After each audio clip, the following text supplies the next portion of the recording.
Hi student, नमस्कार। मैं हूं मंजीत सिंह।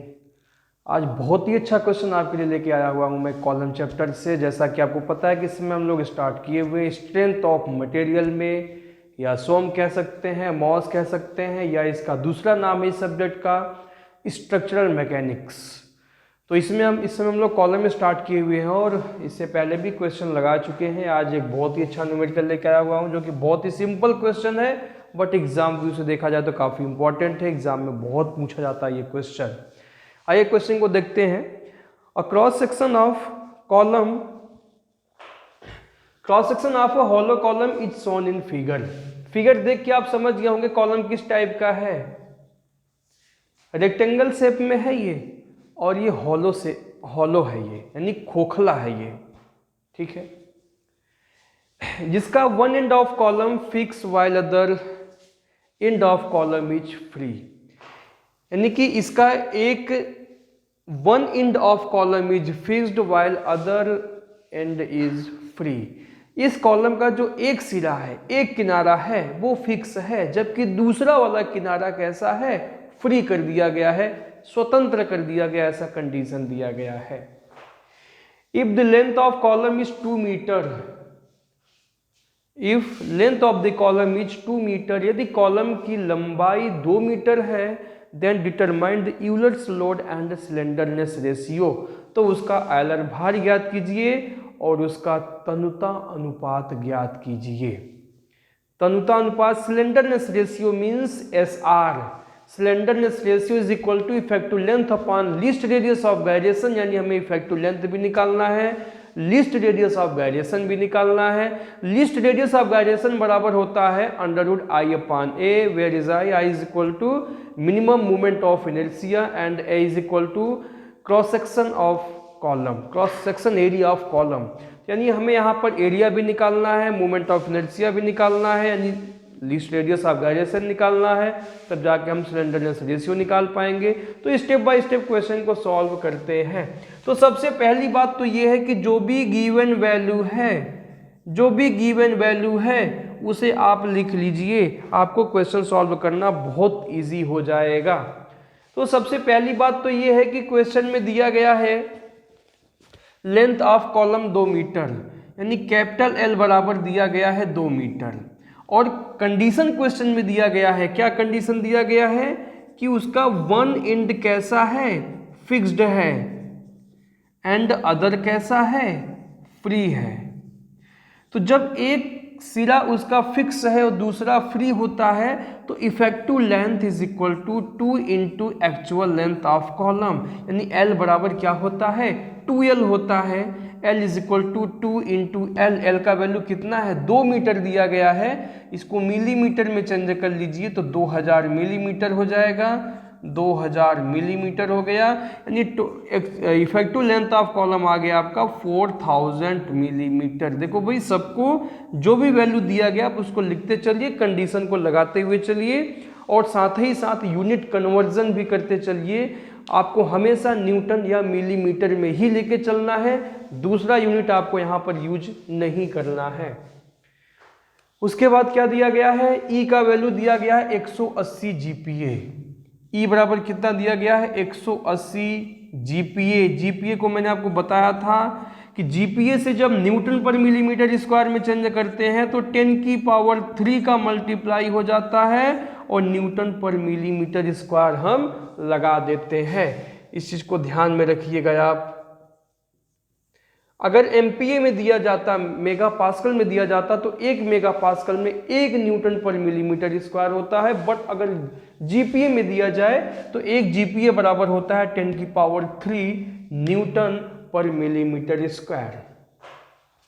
तो सबसे पहले हम लोग काम करते हैं कि हम एरिया निकालते हैं। एरिया देखिए, एरिया कैसे निकालेंगे। एरिया निकालने के लिए टोटल एरिया निकाल लीजिए, उसमें से ये जो खोखला पोर्शन है, जो हॉलो पोर्शन है, उसको माइनस कर दीजिए। तो रेक्टेंगल का एरिया कैसे निकालते हैं, ब्रेथ इंटू डेप्थ। तो टोटल एरिया कितना हो जाएगा, 30 millimetre into 50 millimetre, 30 millimetre into 50 millimetre. इसमें से माइनस कर देंगे क्या, ये जो खोखला है इतना पोर्शन, और इस खोखले पोर्शन का एरिया कितना है 20 millimetre into 30 millimetre. Total area में से अंदर वाले का एरिया माइनस कर दीजिए, तो ये आपका हो जाएगा 30 इंटू 50 माइनस 20 इंटू 30, 900 मिलीमीटर। अब देखो आपको एरिया मिल गया। एरिया मिलने के बाद आप ऐसे भी कह सकते हो कि यहाँ पर B1 D1 B2 D2 दिया गया, ऐसे भी कह सकते हैं आप। तो देखो B1 कितना दिया गया है 30 मिलीमीटर, D1 कितना दिया गया है 50 मिलीमीटर। B1 दिया गया है 30, D1 कितना दिया गया है 50 मिलीमीटर, B2 कितना दिया गया है 20 मिलीमीटर एंड D2 कितना दिया गया है 30 मिलीमीटर। इसको मैंने इसलिए लिख दिया कि दो प्रकार के ब्रीथ और दो टाइप का डेप्थ दिया गया है। पहले पूरे रेक्टेंगल शेप की बात करूँ तो ये है B1 30 millimetre, depth D1 50 millimetre. अंदर जो हॉलो शेप में इसको हटाया गया है, रेक्टेंगल शेप में जो हॉलो है खोखला है उसका साइज देखा जाए तो B2 है 20 और D2 है 30। इसकी वजह से इतना आवश्यकता भी नहीं है। यहाँ भी हम चाहते तो एरिया में लिख सकते थे area is equal to B1 D1 minus B2 D2, ऐसा हम लिख सकते थे, बट इसकी कोई आवश्यकता नहीं, बस आपको समझ में आना चाहिए। मेन चीज़ आपको क्या है समझ में आना चाहिए। अगर आप चाहते हैं तो मैं पूरा लिख भी सकते हैं इसको हम लोग। चलिए B1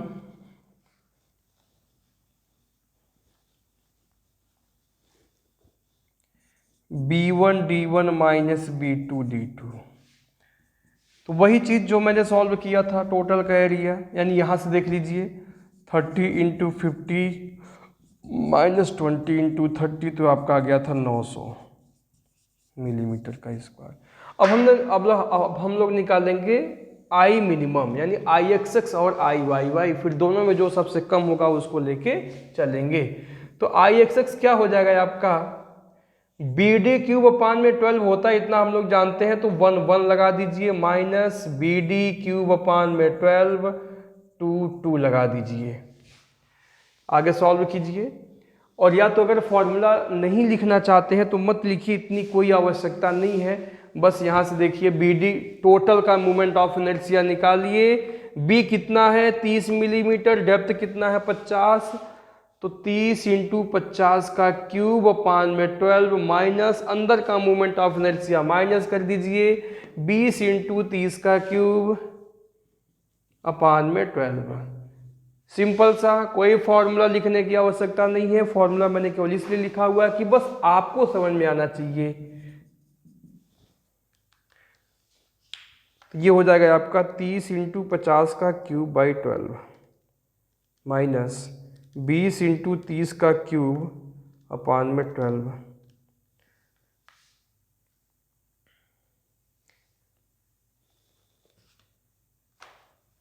$2.67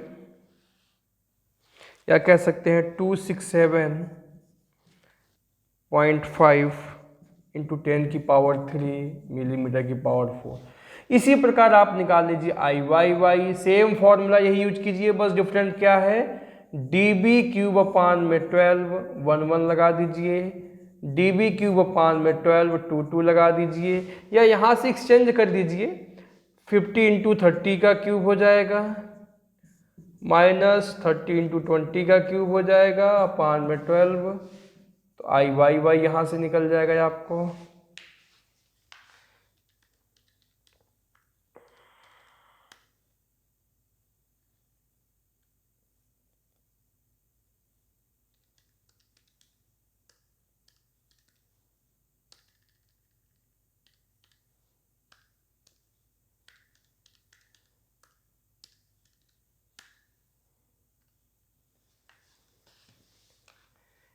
(92.5 इंटू 10 की power 3।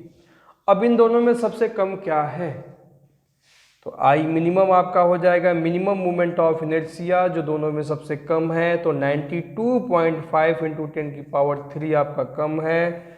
That is slenderness ratio, ये जो कि क्वेश्चन में पूछा गया था। अब हमें निकालना, अगर ये भी पूछा जाता, अब सॉरी ये तो मोमेंट ऑफ इनर्शिया है, हमसे पूछा गया सिलेंडरनेस रेशियो, इसके लिए आपको निकालना होगा least radius of gyration.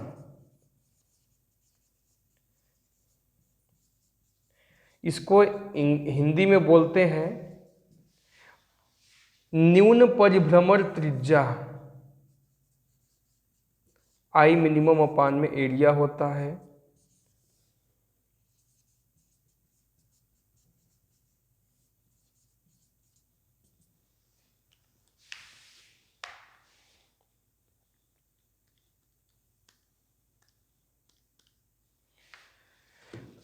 Ten 10.13 millimetre आ गया आपका ये। अब हमें क्या निकालना है, सिलेंडरनेस रेशियो। तो सिलेंडरनेस रेशियो का फॉर्मूला क्या होता है,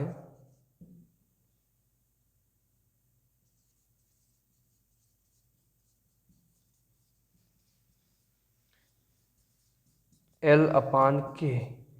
L का वैल्यू यहाँ आप निकाल चुके हैं 4000 डिवाइड बाई के का वैल्यू 10.13,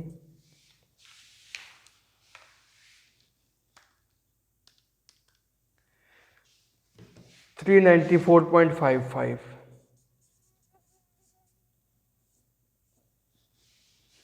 ठीक है, तो यहाँ तक सिलेंडरनेस रेशियो तक हम लोगों ने सॉल्व कर लिया हुआ है, आपको दिखाई दे रहा है क्लियर सब चीज़ें। ठीक है, सिलेंडरनेस रेशियो भी आपका इधर से हो गया। अब हमसे पूछा क्या गया, यहाँ पर पूछा गया है कि इसका यूलर्स लोड भी निकालिए, यूलर्स लोड भी निकालिए।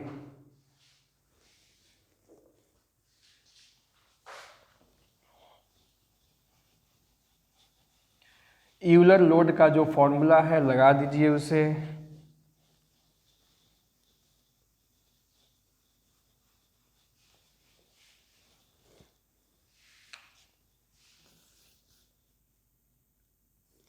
P is equal to pi square E I upon में L square. Pi square E का वैल्यू दिया गया है 180 इंटू 10⁻³ इंटू आई। आई क्या है, वही आई मिनिमम है, आई मिनिमम ही लेके चलते हैं। एल का वैल्यू दिया गया 4000।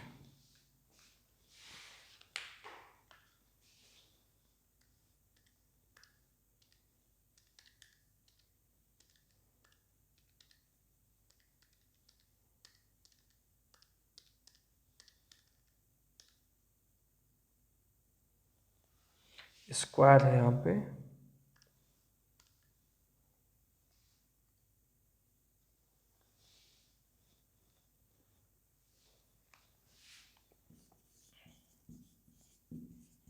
न्यूटन आ गया आपका ये। ठीक है, या इसे आप कह सकते हैं 10.27 किलो न्यूटन कह सकते हैं। न्यूटन से किलो न्यूटन में अगर आप बनाएंगे तो 1000 से डिवाइड करना होगा। तो स्टूडेंट आपको समझ में आ गया होगा, इसमें कोई डाउट नहीं है, बहुत सिंपल क्वेश्चन है। ऐसे ही क्वेश्चन एग्जाम में पूछे जाते हैं। अगर आपको वीडियो अच्छा लगा वीडियो लाइक कीजिए, ज़्यादा से ज़्यादा शेयर कीजिए।